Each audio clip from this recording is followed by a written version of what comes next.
Good morning बच्चों, welcome to online classes for mathematics. बच्चों, जैसा कि आप जानते हैं हमें नया टॉपिक क्वाड्रिलेटरल शुरू करना है और हमने बहुत सारी चीज़ें क्वाड्रिलेटरल्स के बारे में पढ़ ली हैं। इस चैप्टर में 9th क्लास के क्वाड्रिलेटरल्स में बहुत सारी थ्योरम्स हैं, लेकिन अब कोई भी theorem examination point of view के हिसाब से इम्पोर्टेंट नहीं है। ओनली दिस थ्योरम का प्रूफ जो आपका न्यू रिवाइज सिलेबस आया है सीबीएसई का, उसमें सिर्फ आपको यही थ्योरम दी हुई है स्टेटमेंट के साथ कि ये थ्योरम का हमें प्रूफ करना है। ठीक है, और थ्योरम का क्या करना है, और थ्योरम को हम स्टेटमेंट याद रखेंगे और उसका एप्लीकेशन याद रखेंगे। लेकिन चूंकि ये रिवाइज सिलेबस में है कि इसका प्रूफ करना है, तो इसका प्रूफ भी एग्जामिनेशन में पूछा जा सकता है। तो मैंने ये थ्योरम ली है, इसे हम प्रूव करेंगे। और जो थ्योरम्स के स्टेटमेंट्स हैं, actually they are not statement, they are not theorems, they are the properties of a parallelogram. Quadrilateral में हम हमेशा से जानते हैं कि parallelogram is always a very very important quadrilateral. ठीक है, तो पैरेललोग्राम की बहुत सारी प्रॉपर्टीज होती हैं, उन प्रॉपर्टीज को ही इस चैप्टर में 9th क्लास में थ्योरम्स का नाम दिया गया है। हमें वो प्रूव करनी थी, लेकिन अब चूंकि एग्जामिनेशन पॉइंट ऑफ व्यू से दे आर नॉट इम्पोर्टेंट, तो मैं वहाँ पर तो नहीं जाऊँगा उनके प्रूफ के मामले को लेकर, लेकिन हाँ उनके स्टेटमेंट्स को हम एक बार देखेंगे और समझ लेंगे क्या है। ठीक है, चलो हम इसका प्रूफ करते हैं। कैसे करना है, दिया गया है अ diagonal of a parallelogram divides it into two congruent triangles. कोई भी पैरेललोग्राम, मैंने एक पैरेललोग्राम ले लिया है ABCD, उसमें एक डायगोनल ड्रॉ करा है मैंने AC। ये कहता है कि जो दो ट्रायंगल बनते हैं ABC एंड ADC, ये दोनों क्या है, कॉन्ग्रुएंट है। ठीक है, तो जैसे कि ये पैरेललोग्राम है, तो जब ये पैरेललोग्राम है तो AB is equal to DC होगा and AB is parallel to DC भी होगा। ठीक है, opposite sides are equal and parallel, parallelogram ऐसा होता है। तो DC और AB जब दोनों पैरेलल हैं तो AC क्या क्या काम करती है, AC ट्रांसवर्सल लाइन का काम करती है। AC, when AC is transversal line, तो you can see this angle will be equal to this angle। क्यों, अल्टरनेट इंटीरियर एंगल है। एक तरह से ऐसे समझिए इसको, ये AB और BC भूल जाएं, ऐसे DC है और ये AB है, और ये एक ट्रांसवर्सल लाइन का काम कर रही है। ठीक है, ये मैं इसे बाहर निकाल कर रख दिया मैंने, DC और ये AB ऐसे, तो ये वाला एंगल इज इक्वल टू ये वाला एंगल होना चाहिए, होगा। क्यों, क्योंकि अल्टरनेट इंटीरियर एंगल है।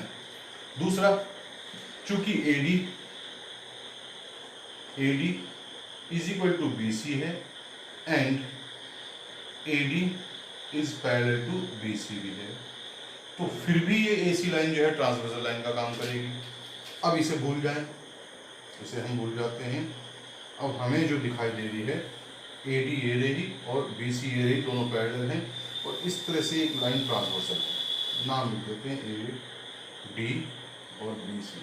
कुछ नहीं है इस थ्योरम में, बस थोड़ा सा कंस्ट्रक्शन को हमें समझना है और चीज़ें समझनी है कि ऐसा क्यों होना है। तो ये वाला एंगल इज इक्वल टू ये वाला एंगल होगा, again they are alternate interior angles. तो मैं निशान बना रहा हूँ ऐसे, ये वाला एंगल इज इक्वल टू होगा ये इस वाले एंगल। ठीक है बच्चों, तो अब देखें हम क्या कर रहे हैं। ये तो हम देख ही चुके हैं। ठीक है, तो angle BCA is equal to angle ACB होगा, ACB, BCA होगा CAB, या कहीं CAB कह दें,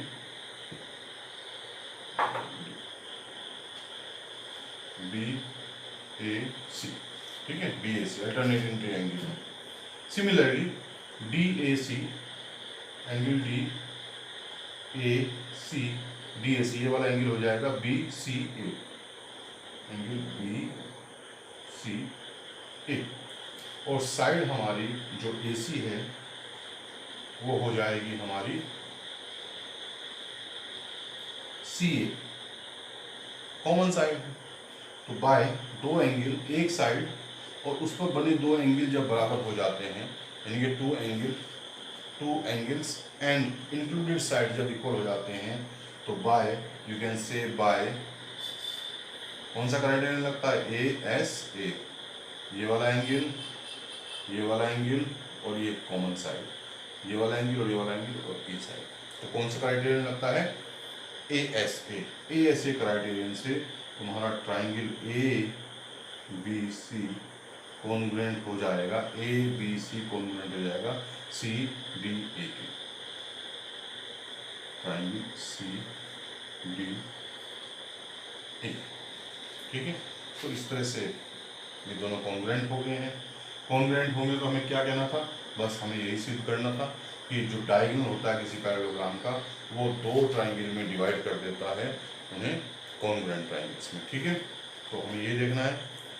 अब हम छोटी छोटी इसकी प्रॉपर्टीज़ हैं उनके बारे में थोड़ा डिस्कस कर लेते हैं। जैसे यही पैरेललोग्राम मैं ले लेता हूँ, इस parallelogram A B C D में अपोजिट साइड इक्वल होती हैं, ठीक है। ये एक थ्योरम, बस स्टेटमेंट हमें याद रखना है कि पैरेललोग्राम है तो अपोजिट साइड क्या होंगी, इक्वल होंगी। ये थ्योरम का नाम दे रखा है इसको, इससे नेक्स्ट वाले में। इसका कन्वर्स क्या कहता है कि अगर कोई क्वाड्रिलेटरल है उसकी अपोजिट साइड इक्वल हो जाए तो वो पैरेललोग्राम बन जाता है। मतलब अब हमें याद रखना है कि अगर पैरेललोग्राम है तो अपोजिट साइड इक्वल होंगी, प्रूव नहीं करना है।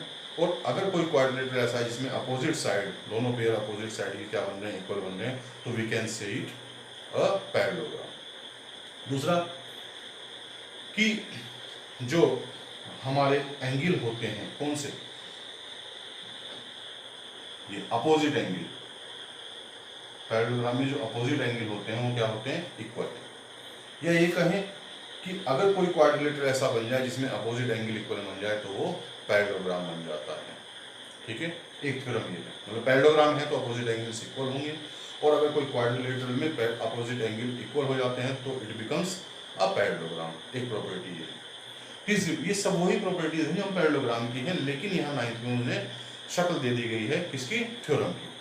लेकिन हमें उसे प्रूव तो करना नहीं, लेकिन प्रॉपर्टीज का यूज है एक्सरसाइज को करने में।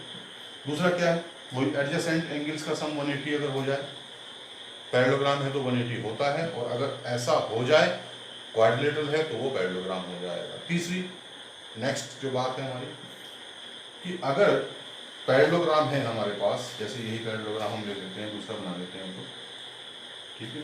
ये पैरेललोग्राम हमने बनाया, इसके जो डायगोनल हम क्या करते हैं, आपस में एक दूसरे को बाइसेक्ट करते हैं।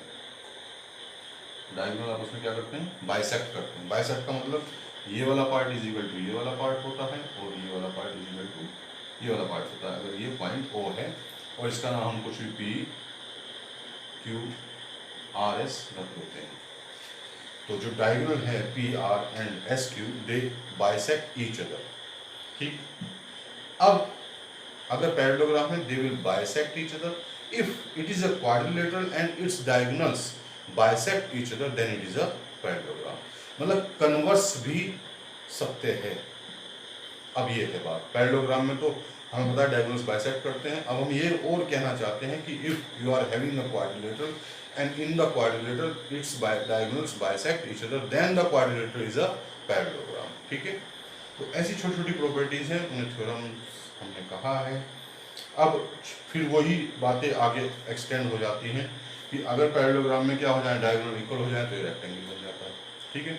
रेक्टेंगल एक पैरेललोग्राम है, 8th क्लास में भी आप लोगों ने पढ़ा है। ये रेक्टेंगल क्या होता है, पैरेललोग्राम होता है। स्क्वायर एक रेक्टेंगल भी है और स्क्वायर एक क्या है, पैरेललोग्राम। ये छोटी छोटी जो क्वाड्रिलेटर्स हमारे पास हैं, कौन कौन से क्वाड्रिलेटर जनरली जो हम पढ़ते हैं, जैसे हमारा स्क्वायर हो गया, रेक्टेंगल हो गया, काइट हो गया, ट्रेपेजियम हो गया, रोम्बस, इन क्वाड्रिलेटर्स के आपस में क्या रिलेशंस हैं, तो वो हमें डिस्कस करना है, प्रूव नहीं करना है कुछ भी, बस याद रखना है उनके प्रॉपर्टीज़ के साथ, ठीक है बच्चों।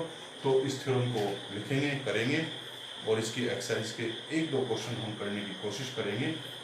जो एक्सरसाइज हमारी है, उस एक्सरसाइज का पहला क्वेश्चन बहुत अच्छा क्वेश्चन है। क्वाड्रिलेटरल की कुछ प्रॉपर्टीज़ हम जानते भी हैं। जो एंगल सम प्रॉपर्टी होती है वो क्या कहती है, कितना होता है इसका एंगल सम। एंगल सम जो होता है वो 360 डिग्री होता है।